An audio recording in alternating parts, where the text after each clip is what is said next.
Good afternoon. My name is Nathan Sheather. This presentation is a reflection on 5 key things I expected to learn in OIM 503 operational improvement and how those lessons have genuinely reshaped how I approach operational improvement at Grainline.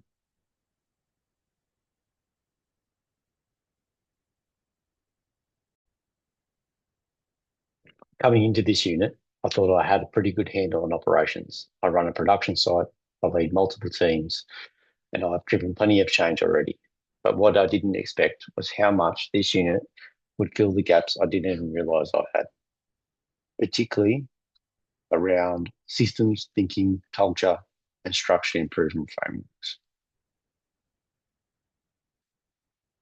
What I thought this course would be. When I started OIM 503, I thought this unit would mostly give me a few tools to help fix production problems faster, a better understanding of lean and Kaizen buzzwords, some frameworks I could reference in assignments, and maybe a couple of checklists I could apply in ERP or on the floor. Basically, I expected something fairly tactical, but the reality was completely different. This unit fundamentally shifted how I think, how I lead, and how I diagnose problems. Instead of giving me the fixes, it taught me how to design and sustain improvement systems. Learning one, operations are a system, not tasks. The first major insight was that operations behave as a system, not as a collection of isolated tasks. Value stream mapping made this painfully clear. When I mapped the auger assembly and dispatch flow, what looked like minor inefficiencies were actually system blockers. The big one was the full assembly, then disassembly, then the loading loop. Individually, these steps make sense. But when you step back and see the whole system, you suddenly realize how much rework and wasted motion we were normalizing. This was a huge mindset shift.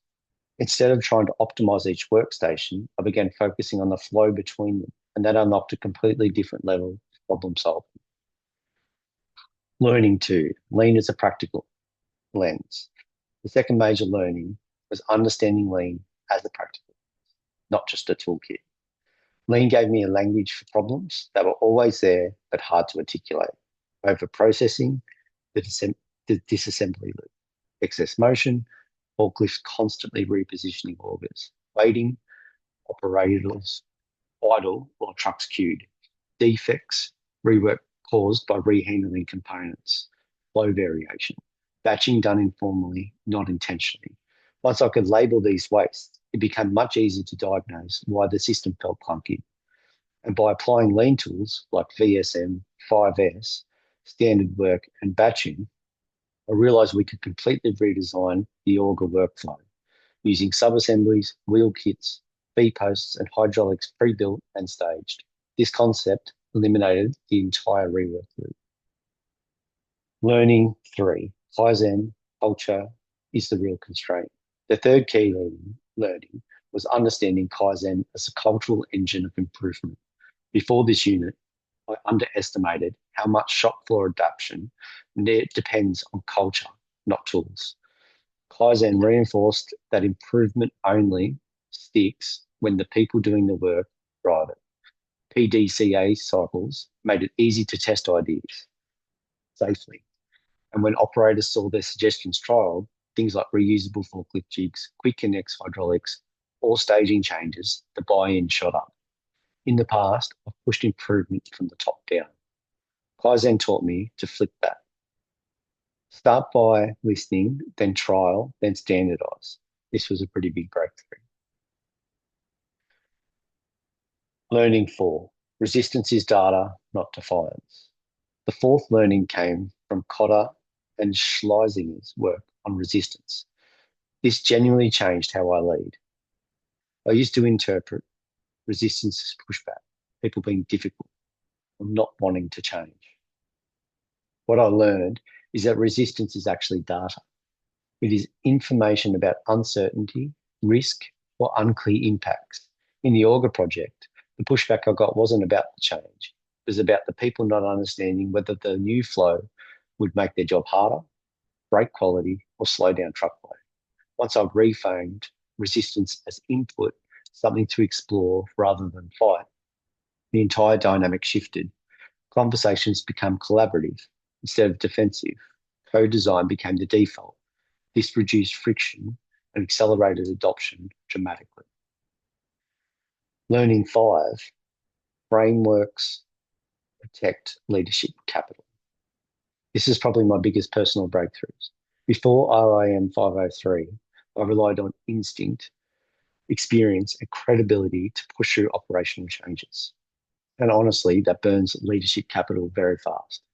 What I learned was that frameworks like Lean, Kaizen, PDCA, and Kotta absorb the pressure. Instead of making change Nathan's idea, it becomes what the value stream shows, what the PDCA cycles tests, what the framework says, and what the next step must be. It takes emotion out of the process and replaces it with structure. This means future initiatives at work, at Grainline, or in my consulting work will start with frameworks, not gut feel. This is a massive shift in my leadership maturity.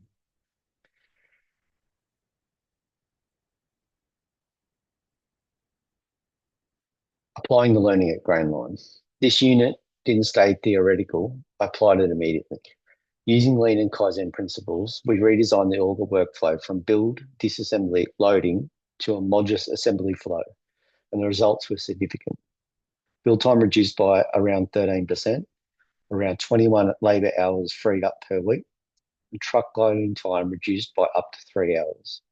Less congestion, happy operators, more predictable supply ordering, and a smoother, more dependable dispatch schedule. This wasn't a guess. It came directly from applying BSM, PDCA, and Kaizen with the team. It would have been a cleaner process with less friction if I had learned these frameworks earlier. How this will shape my management practice moving forward. This unit will shape my leadership in 5 big ways. I will lead with systems thinking, not quick fixes. Every improvement will start with a visual model, BSM, diagrams, process maps. Operator resistance will be treated as design feedback. PDCA will become my default way of trialing changes. Lean and Kaizen will form the backbone of continuous improvement at Grainline. This unit has shifted me from problem fixer to system designer. That's a change that I can genuinely appreciate. The final reflection is OIM 503 didn't just teach me concepts, it reshaped how I think about operations, how I design changes, and how I lead people through improvement. The biggest shift is simple. I'm no longer trying to push improvements into the system. I'm learning to design systems where improvement is normal, expected, and sustained. And that's a capability I'll carry not just at Grainline, but throughout my career, including consulting, leadership roles, and future large-scale operational transformations. My YouTube recording link will be added on this slide before submission. Thank you.